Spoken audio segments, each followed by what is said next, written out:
বেশ কয়েকদিন আগে আমরা গিয়েছিলাম বসিরহাটের হংকং পার্কে। গিয়েই দেখলাম কত সুন্দর সুন্দর ফুল ফুটে আছে।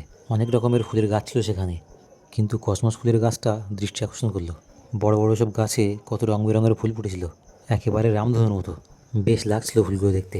আরও ভালো লাগে দেখতে যখন প্রজাপতিগুলো এ ফুল থেকে ও ফুল উড়ে উড়ে ঘুরে বেড়ায়।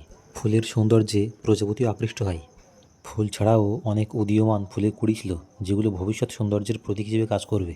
ফুলের প্রতি আমাদের বিশেষ আগ্রহ দেখে কাকা বলল, তোমরা পুজোর আগে এসে কিছু ফুলের চারা গাছ নিয়ে যেও, পয়সা দিতে হবে না। বসিরহাটের এই পার্কটা একটু ভিতরের দিকে, পার্কে যাওয়ার রাস্তাটাও সরু। ওখানে খুবই সুন্দর ও বিভিন্ন ধরনের অসংখ্য ফুল ফুটেছিল। তাই আর ওই সুযোগটা মিস না করে সুন্দর দৃশ্যটা ফ্রেমবন্দি করে নিয়েছিলাম। দুটো গাছের মাঝখানে ঝুলানো আছে দোলনা, আছে বোটিং করার সুবিধাও। এখানে ফুল গাছের পাশাপাশি অনেক ফলের গাছও আছে। বড় একটা সবেদা বাগান আছে এখানে। এই পার্কের মূল আকর্ষণ হলো ঝুলন্ত সেতু। দড়ি, কাঠ ও মোটা তার দিয়ে তৈরি 300 মিটার মতো লম্বা একটা ঝুলন্ত সেতু, যেটা গাছের মধ্য দিয়ে একটা বড় পুকুরের অনেকটাই উপর দিয়ে তৈরি। সেদিন ঝুলন্ত ব্রিজের উপর দিয়ে আমাদের হেঁটে যাওয়ার অভিজ্ঞতাও ছিল দারুণ। সব মিলিয়ে অ্যাডভেঞ্চারের জন্য সুন্দর একটা জায়গা। একটু সাহস নিয়ে উঠে পড়লে ভালোই লাগবে, একটু ভয় মেশানো আনন্দ। দেখলাম ছোটরা উঠছে এই উঁচু ঝুলন্ত সেতুতে।